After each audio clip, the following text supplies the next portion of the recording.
Suzanne's Paparazzi Jewelry, 24/7 shopping available. 160920 is the code. Show her some love, like she showed us.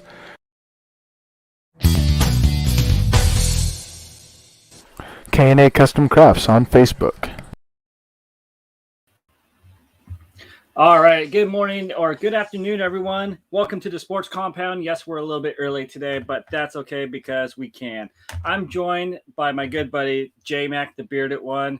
You can catch him on the Four Bros. You can catch him on Sports Minute, the Morning Shot, and so forth. J-Mac, how are you doing, man? Good, man. How are you? Doing good. I just want to say thank you for taking your time out and being the official first guest on the Sports Compound. How does that make you feel? Whatever you need, brother. I'm here for you.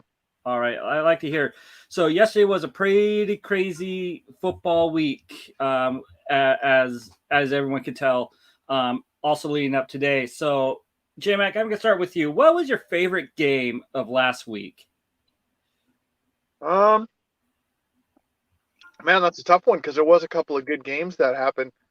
You know, maybe not my favorite game, but I think the most interesting game of the week is that we were all talking on Friday and Saturday about how if Jacksonville beats Indianapolis and then last night's game ends in a tie, both teams go to the playoffs. And we were 2 seconds away from all of that happening. It was just interesting that Jacksonville beat Indianapolis, and they didn't just beat them, like they destroyed them in that game. And then we were 2 seconds away from that entire scenario happening. Everyone was laughing at it on Saturday, and it almost happened. So I guess that whole scene was my favorite part of the week. Okay, yeah. I mean, I was flipping through a lot of games. I mostly catch the afternoon games, like between the Rams and the 49ers, which in overtime, and also the Seattle Seahawks and the Arizona game was kind of entertaining, but I was really entertained during the second half in overtime of the Sunday Night Football game with the Chargers and the Raiders. Like Justin Herbert, he played his heart out. He played his blood, guts, and everything out there to lead the Chargers back from a two-score deficit, like to tie it up. And making that 2-point conversion was huge for the Chargers with that. And this image is definitely in my mind right now. Is those two where they showed like the two Pittsburgh Steelers fans in the stands during that game, and they're like, "Are you got to be kidding me?" type of look that's about to happen with that. And you're right, it came down to like 2 seconds. If Staley didn't call that timeout, I think we would have had that tie, and you know what? All the planets would have aligned, and both of those teams would have just been in the playoffs and so forth. And I was messaging in one of our chat groups. I don't know if you missed it though, but I was saying, I bet you both of the head coaches are talking to each other to coordinate this to becoming a tie, to actually make like a good game with that. Do you think two teams who if they tie, they are in the playoffs? Do you think they would actually do that to themselves? I think maybe if you weren't division rivals, I think that had a lot to do with that. You know, I don't think you would ever see, per se, Carolina and New Orleans, if they end in a tie, they both go to the playoffs. I don't think one or the other team is going to let the other team go to the playoffs. I think there's more pride in there than that. So certainly looked that way, but I think one team was going to win one way or the other. But the interesting thing is even people that don't watch football, I know, for instance, like my significant other was like, is this really going to happen? Is it really going to happen? Because I had told her, like, if Jacksonville wins, then there'd be a tie and they both go to the playoffs. And she was even like, wait, what? This could actually happen? I'm like, yeah, it's crazy. I've never seen anything like this before. Okay. Yeah, and like also I got to bring up the Miami Dolphins because I think they blew everyone away today. They beat the Patriots. This was Brian Flores' third time beating Bill Belichick and the Patriots, and he was let go on Black Monday. That's what we call it, Black Monday. He was let go. Did you agree with that decision with that? No, I didn't at all. I don't think that they've drafted well. I don't think that's a lot on Brian Flores. They're an up and coming team. I think that team is scary if they put all the pieces together. I mean, they got a superstar in the making in Jalen Waddle, who set the new NFL record for catches by a rookie this year. He had 103 catches as a rookie. That's insane. And so he's a star in the making. I mean, they may not have a big name backfield. Myles Gaskin has played well all year. And then you got Tua down there. I think Tua's better than we've seen. And he'll be better. But I was really surprised that they let Flores go. Definitely surprised. I am too. And their owner Ross, he came out and saying that like they have an excellent roster of young players, and he's looking to continue to grow the organization. But they were already growing. I mean, weren't they? I think it was like 2 years ago. They're like 0-7 or something like that, or they had like one of the worst records, and they just continued to fight.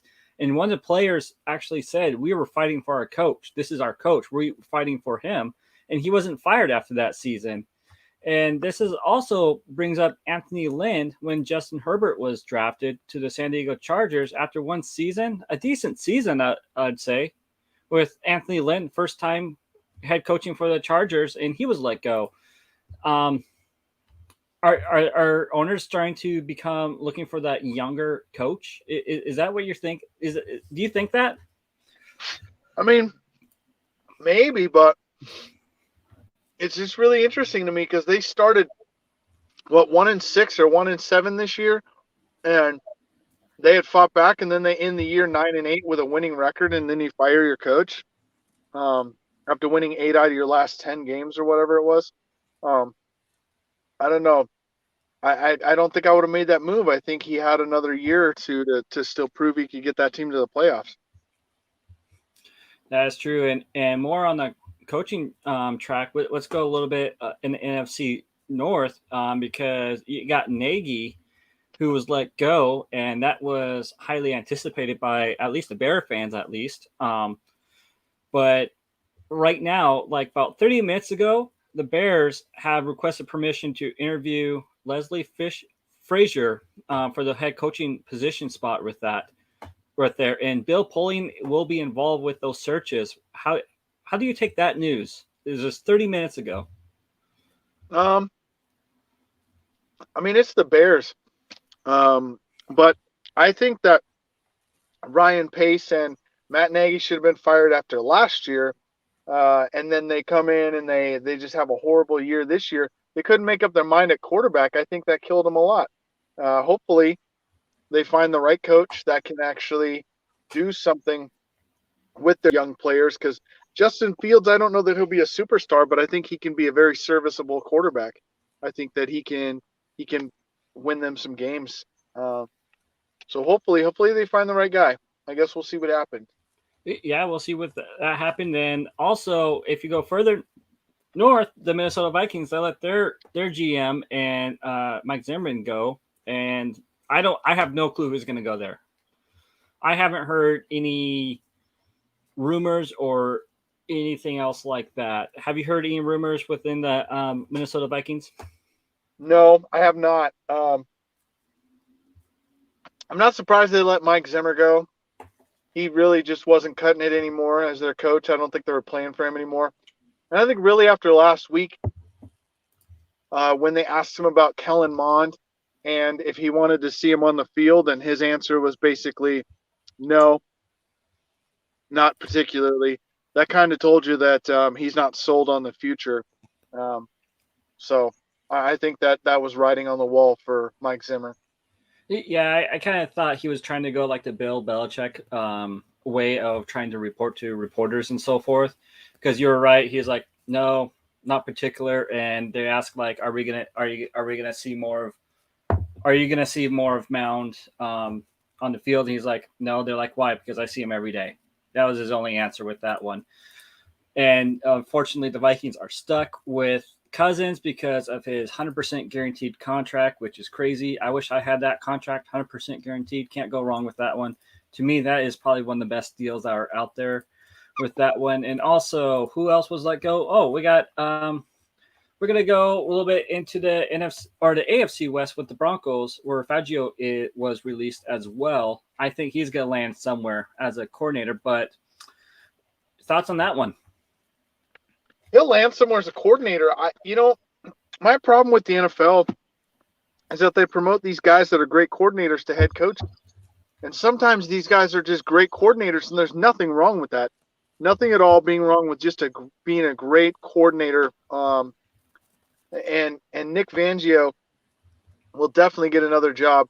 He's a great defensive coordinator. He's had great defenses.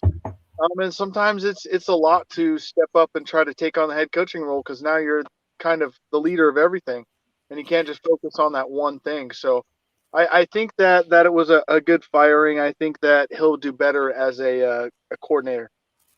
Yeah. I actually was up close and personal with Fangio over preseason here in Seattle. I was actually on the field, and I gotta give him props. He does some amazing push-ups for his age and stuff. He does amazing push-ups. When the team was doing their conditioning before prepping for the game and so forth, he was out there on the in the end zone just doing push-ups, jogging down the end zone, and everything else. I gotta give him props with that one. Gotta stay fit, right? No doubt, no doubt. Yeah, and also we're kind of jumping all over the place. I understand that, and I'm sorry. Actually, we'll stay in the NFC North still because it comes up to the Lions because we just talked about Anthony Lynn about with the San Diego being with the San Diego Chargers. He was let go being the offensive coordinator from the Lions after they beat the Green Bay Packers, who the Packers had their starters out pretty much. Yep. So that's crazy to me. Anthony Lynn cannot find his niche in the NFL as a coach. I thought he was doing a terrific job in San Diego. And I think one of the big other surprises is that Joe Judge, it wasn't Judgment Day for him, but he stays with the Giants. Are you sold on Judge? Hell no. Joe Judge, I mean, the guy is awful. And the only good thing for the Giants is that Gettleman retired. I mean, you're talking about a coach and a GM tandem that has the worst record in the last 4 years. The worst record in football. And that's saying a lot with some of the bad teams that have been out there. They have the worst record in football in the last 4 years. How do you keep a coach after that? I don't understand. Yeah, that is true. That is definitely true. So we're gonna probably hop over. Let's hop over. Kind of in the NFC North with the Packers. Do you think Nathaniel Hackett is going to stay as an offensive coordinator for your Packers? I think it depends on the offer he gets from what team.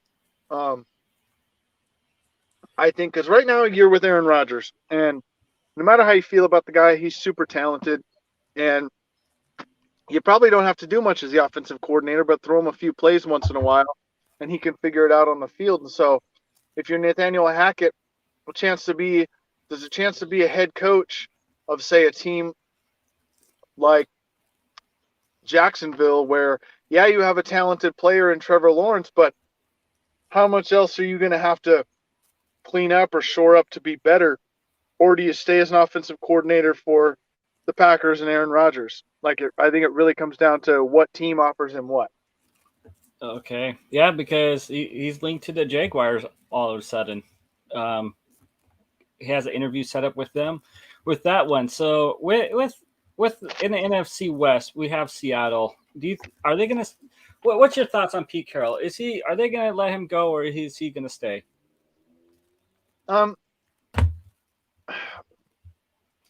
I think he'll stay, but I think his time is coming to an end in Seattle. He's been there to where a lot of the guys now haven't been there with him the whole time. They don't remember the Super Bowl runs. And so he's kind of worn out his time in Seattle. I guess it'll depend on, for me, where Russell Wilson goes. If Wilson stays in Seattle, I think Pete Carroll stays. But if Wilson doesn't stay in Seattle, I think Carroll's gone. Okay. And I do have some news about 14 minutes ago that Kellen Moore is linked to the Broncos already. But there, a lot of coaches are going to be linked to a lot of teams this early with that one. I kind of want to talk about a little bit. Let's talk about some of these coaches you think are going to be, who are not head coaches yet, but they will be head coaches. Who is on top of your list of that? Byron Leftwich. Okay. Byron Leftwich would be at the top of my list right now of any coordinators I'm taking as a head coach. Yeah, he's with the Tampa Bay Buccaneers, right? Yes, he's the OC of the Tampa Bay Buccaneers, which I get being the OC for Tom Brady probably is pretty easy, but he's done some great things there, and I think that he deserves a shot as a head coach. I think he does deserve to like have praise with that because last year Tom Brady barely knew the playbook till like halfway through the season, and look where that got them. Super Bowl ring. And I would have to agree with you. Brian Leftwich has always been on my radar, and same with is it Eric Barini from Kansas City? I think he has a possible chance of becoming a head coach. Probably not this year, but I think next year he'll probably become the head coach. But we have two college coaches that are connected to the NFL. One we already know of, Jim Harbaugh, but the other one's Ryan Day of Ohio State. I don't know much about Ryan Day because I don't follow much college football, but I think he's from Wisconsin or came from Wisconsin and so forth. Do you know much about Ryan Day? Yeah, originally he's from Wisconsin. He's the coach at Ohio State now, and all I could say is we look at the last couple of Ohio State coaches that have come to the NFL, and it has not gone well for them. So I don't know how that would go.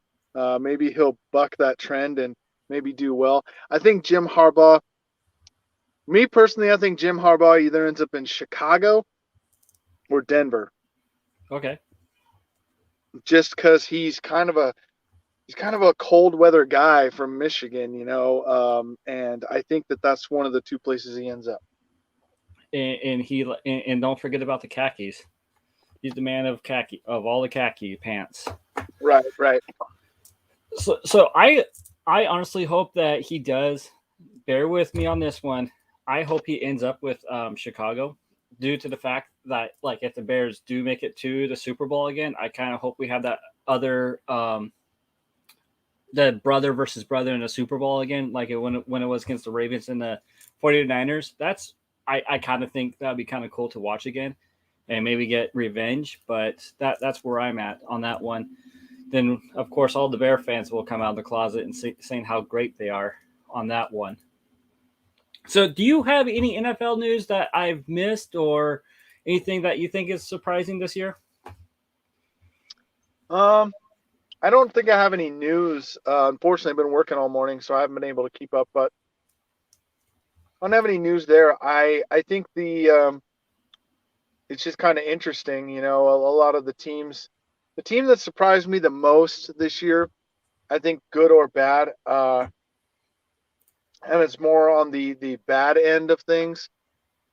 I heard that Cleveland is sticking with Baker Mayfield at quarterback. I just don't think he's the answer at quarterback for them. Cleveland kind of surprised me. I thought they were going to be better than they were. I thought they were a sure lock for the playoffs this year. And, yeah, I guess so. Cleveland would be my surprise team, but not in a good way. Yeah, like I think he's shown that he really digressed these last two or this season. Well, plus he was injured. But how much of his body can his body take? Because if he plays, he plays hard.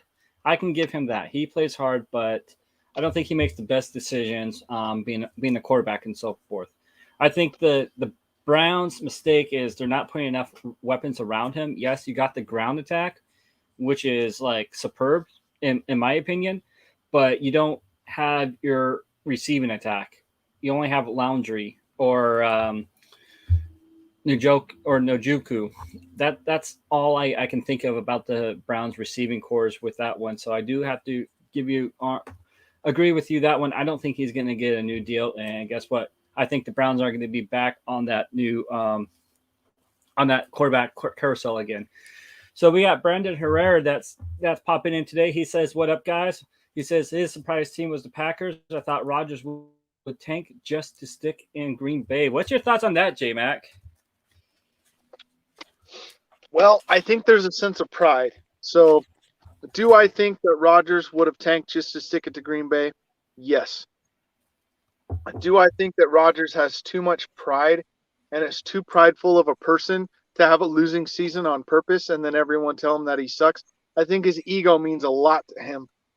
And so he's out there and he's not going to tank because then he has to hear about how terrible he is. And if he brings a Super Bowl to Green Bay, how does that, is it going to make him more of trade bait to get to another team if he tanks the season or if he goes out and wins a Super Bowl? Do you think he'll tank at the playoffs, though? No. I think that he's going to attempt all of his might to make it at least to the Super Bowl, win the Super Bowl, and then a month after it happens, he's going to be like, yeah, I'm done in Green Bay. Trade me somewhere else. Because if Green Bay trades him, I don't think Jordan Love is definitely not the answer to the Green Bay quarterback situation to take over Rodgers. I mean, he's played 6 quarters. You know, we don't know yet. He's played 6 quarters. I'm not saying he's an Aaron Rodgers.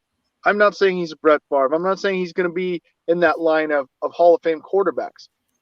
But I think that what right now in the NFL, it's what have you done for me lately? And we're comparing him to a Hall of Fame quarterback in Aaron Rodgers. And we're like, he's not as good. Well, no, he's not as good. But there's 50 other quarterbacks in the NFL that are not as good as that either. And so I think for me, the jury's still out. I can't say whether or not he's going to be sufficient enough to win some games. One of those interceptions yesterday is not his fault.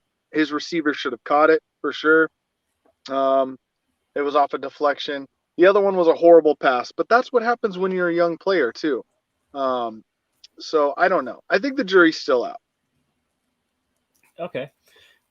And one quarterback I want to say that I was surprised to see again was Case Keenum. I think he's a good quarterback. I think he is better than Baker Mayfield, and he proved that yesterday being the Bengals, even though the Bengals were down quite a few players due to rest and injury-related issues with that. But I think Case Keenum needs another shot as a starter. What's your thoughts on that? Yeah, Case Keenum is a guy that's won games everywhere he's played. It's not like he's thrown a lot of interceptions. I mean, his touchdown to interception ratio is almost 2-1. He just hasn't been with the right system, hasn't found the right team to be on yet. Again, it's one of those tough things. He just needs to find the right system and the right coach. Alrighty. And also, I think who can bounce back is Andy Dalton with the Bears. I mean, he put up a decent season when he wasn't injured. I think he still has some left in the tank to be a bridge quarterback, kind of like Teddy Bridgewater and so forth. But I think he's like Case Keenum, needs to find that right offense or that right coach and the right team, and not play for a winning team. I mean, you're not going to find that in that stage of your career with what you did, because Cam Newton is coming out today saying he wants to play for a winning team. But what winning team has he played for last time? I don't remember the last time he was back in the playoffs. The last time I can remember is back in 2015 when he choked in the Super Bowl. Do you think Cam Newton will find a starting role? No. Are you kidding? But he's back. I mean, what stat did I see that in his last 17 starts he's 0-17 now? And in those 17 starts he's thrown 6 touchdowns. What team is like, sign me up for a guy that's thrown 6 touchdowns in 17 games? Yep. And what blows my mind, the Carolina Panthers have a quarterback on their sideline who, even though he started 2 games, but he's 2-0. PJ Walker. They didn't even, they started him once this season and so forth. And I guess Sam Darnold is a lot better quarterback, I guess they thought. And, boy, he proved everyone wrong on that one. And also, speaking of the Panthers, do you know who is linked to their offensive coordinator job? No. Jay Gruden. I will take that. Yes, I will. I think he is a decent. I think he's a fine coordinator, but horrible coach. Absolutely. So, all right, J Mac, I just want to say thank you for coming to the Sports Compound, being the first guest on it. Next week, I'm trying to line up another guest, so I hope everyone who's watching to stay tuned. He has wrote a book, and it's huge in the Big East and so forth. So I'm getting that lined up. Do you know who that one is, J Mac? Is that Bodine Sanders? That is Bodine Sanders, because it turns out him and I have a lot in common. All right. Well, I mean, good. That would be a good guest for sure. Definitely. All right, J Mac, thank you again for coming on and joining me on this Black Monday in the NFL with all the coaching carousels and so forth. I am the Sarge. This is the Sports Compound. Sarge out.